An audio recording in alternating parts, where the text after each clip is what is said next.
Highway और expressway पर सफर करना आज से महंगा हो गया है। आपको बता दें कि नई दरें आज रात 12 बजे से लागू हो चुकी हैं और ये दरें लागू होने के बाद हाईवे पर चलने वाले राहगीरों को अब कम से कम 5 रुपए से लेकर के 5% तक अतिरिक्त टोल टैक्स देना पड़ेगा। टोल टैक्स बढ़ने के बाद महंगाई भी बढ़ने का अनुमान लगाया जा रहा है, जिसका सीधा असर आम व्यक्ति की जेब पर पड़ेगा। टोल की दरें बढ़ने पर अब गाड़ियां चलाने वालों पर बड़ा असर होगा। NHAI ने 31 मार्च की आधी रात से टोल टैक्स की दरों में बढ़ोतरी कर दिया है। यह बढ़ोतरी साल में दूसरी बार हो रही है और इससे पहले जून 2024 में टोल दरों में बढ़ोतरी की गई थी। तो आज से कई बड़े बदलाव होने जा रहे हैं। आज से सफर करना महंगा हो गया है। आपको बता दें कि टोल बढ़ने से महंगाई भी बढ़ने का अनुमान है।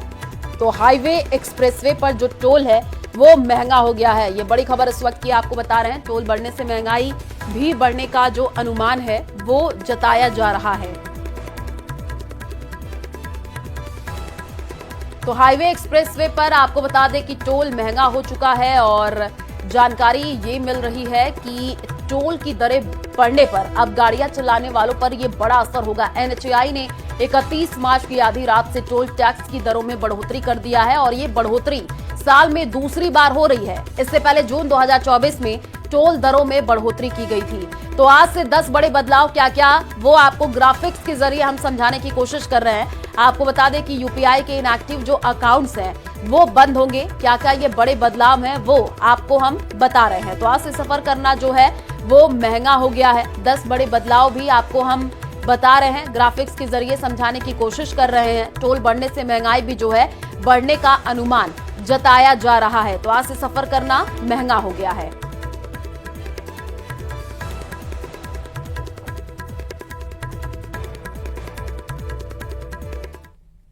और इसी बीच अजमेर से बड़ी खबर सामने आ रही है। केसरगंज स्थित गोदाम में देर रात भीषण आग लग गई और आग के चलते सामान जल करके लाखों का राख हो गया है। अग्निशमन वाहन की मदद से आग पर काबू पा लिया गया है।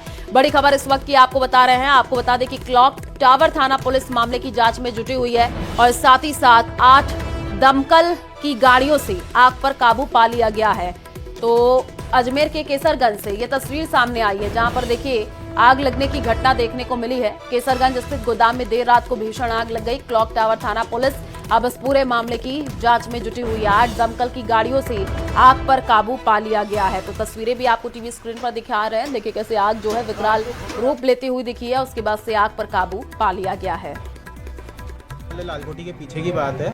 ये बंसीराम करतारचंद जी का गोदाम था, जो तेल फॉर्च्यून का पूरा काम था इनका, तेल का, आटे का, शक्कर का, कई चीज़ों का, मोबाइल का, रियलमी मोबाइल की एजेंसी थी इनके पास और भी कई सारा काम था इनके। रात को 2:30 से 3 के बीच में आग लगी थी। हम इनके सामने ही रहते हैं, हमें पता चला तो हमने इनको फ़ोन किया। ये लोग आए, 8 गाड़ी कम से कम दमकल विभाग की आई है। जब जाके आग पर काबू हुई है, सुबह 6 बजे तक लगे रहे, जब जाके इस पर अपने काबू पाया है लोगों ने। और कांग्रेस के वरिष्ठ नेता शशि थरूर एक बार फिर प्रधानमंत्री मोदी की तारीफों के पुल बांध रहे हैं। इस बार उन्होंने कोरोना लॉकडाउन की 5वीं बरसी पर भारत की वैक्सीन डिप्लोमेसी को सराहा है और इससे पहले भी थरूर कई मौकों पर पीएम मोदी की नीतियों की तारीफ कर चुके हैं। क्या है शशि थरूर के इस बदले हुए रूप की कहानी, आपको इस रिपोर्ट में दिखाते हैं।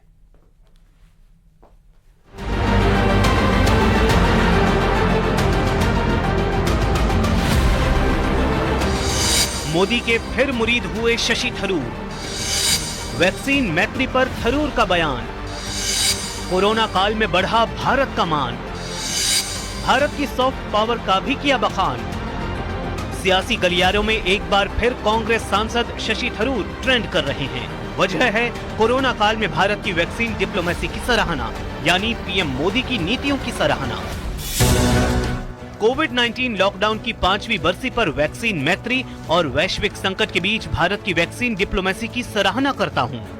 शशि थरूर ने बाकायदा एक आर्टिकल के जरिए भारत की लगातार बढ़ती ग्लोबल सॉफ्ट पावर का भी जिक्र किया है।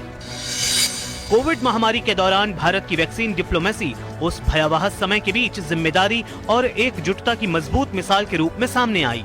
100 से ज्यादा देशों को भारत में निर्मित वैक्सीन देकर भारत ने यह साबित किया कि जरूरत के समय मदद का हाथ बढ़ाने की उसकी क्षमता कितनी असरदार है। महज 2 महीने में ये 5वां मौका है जब शशि थरूर ने मोदी सरकार की नीतियों को लेकर तारीफ की है। इससे पहले 23 फरवरी 2025 को उन्होंने मोदी ट्रंप की मुलाकात की सराहना की। 25 फरवरी को पीयूष गोयल के साथ FTA वार्ता की प्रशंसा की।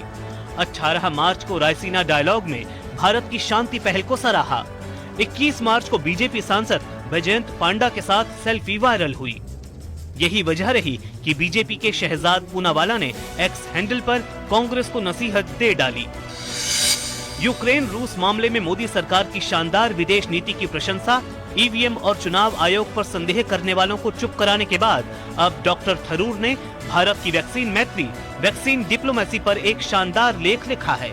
उम्मीद है कि कांग्रेस उन्हें बर्खास्त नहीं करेगी, बल्कि एक बार राष्ट्र नीति को राजनीति से और देश के हित को पारिवारिक हित से ऊपर रखेगी। देर आए दुरुस्त आए।